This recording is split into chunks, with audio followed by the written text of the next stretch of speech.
And by now, I hope that you have read the syllabus thoroughly, because there's a lot of explanation that you don't normally find in a syllabus, and you're going to have to be very familiar with that, as well as the Moodle instructions.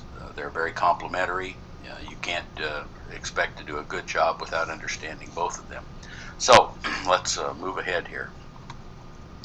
The functions of mythology, according to Joseph Campbell, well, it fulfills four major functions. One he calls mystical, one cosmological, one sociological, and one psychological. And I want you to think about these as they apply to the hero stories, the superheroes, and also the villains. The first function, the mystical function, his quotes are that the first function of a living mythology is to reconcile consciousness to the preconditions of its own existence. Now, that's a mouthful and it's philosophical, but what it really means here is that we have to recognize that we are in existence, we are alive, and we are a part of all that is. And one of the questions the philosophers came to ask, well after myth had been in existence, was why is there something and not nothing? In other words, we become conscious of our own existence, and the preconditions of that is that life is fairly horrendous in its most stripped down sense. It's a lot of protoplasm killing and eating other protoplasm in an effort to survive, and that's a pretty, when you look at it in that sense, you say, wow, that's a difficult thing to embrace.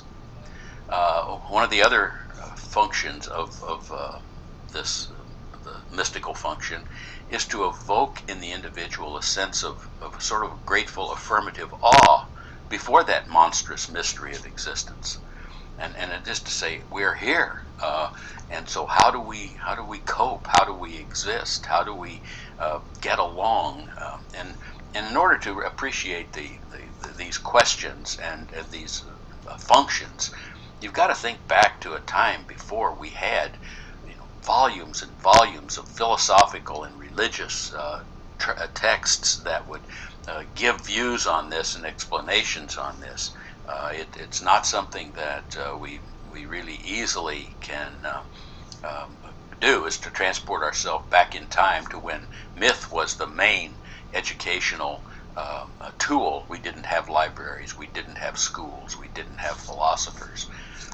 So the first function then of mythology is just to open the mind and the heart to the wonder of all being. That's a very difficult kind of thing to do, like I said, because we seem to be so inundated with every example of being right now and today. There were a couple of basic ways people did this. The first primitive mythologies were very affirmative. They embrace life on its own terms. The only way to affirm life is to affirm it to the root, even to the horrendousness of it.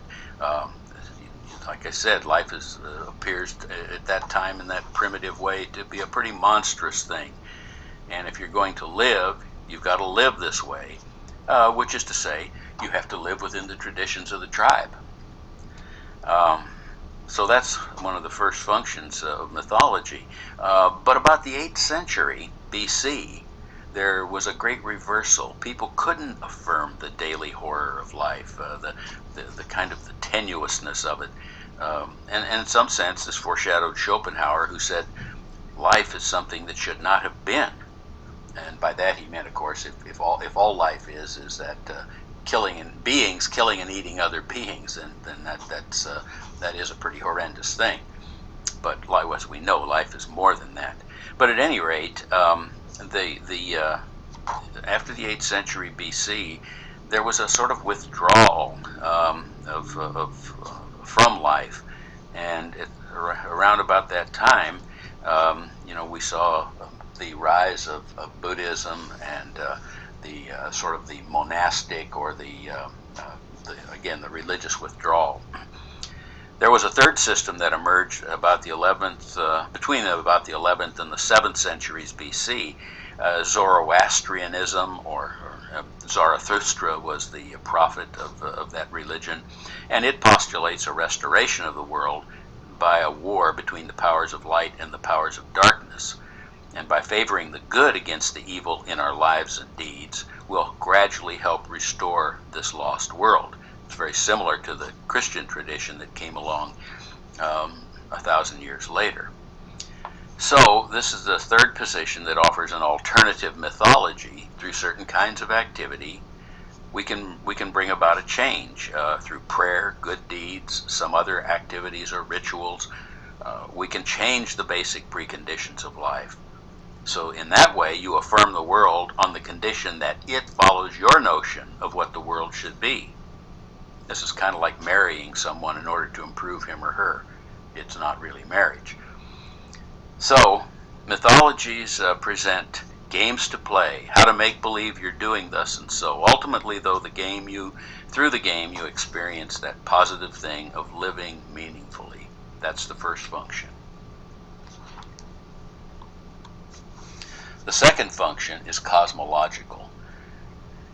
And what mythology attempts to do here is to present an image of the cosmos that will maintain your sense of mystical awe and explain everything that you come into contact with in the universe around you. The early mythologists and the early mythologies dealt with the wonder of the universe, and to be able to look at a star-filled night and see the cosmos before you. The awe and mystical feeling that evokes is perpetuated through much of the mythology. There's a quote from Campbell: "When lightning flashes, or a setting sun ignites the sky, or a deer is seen standing, the exclamation 'Ah' may be uttered as a recognition of divinity, so that it is in all of nature that we see this wonder, and we are to stand in awe of it." And one of the functions of mythology is to keep us in contact with that.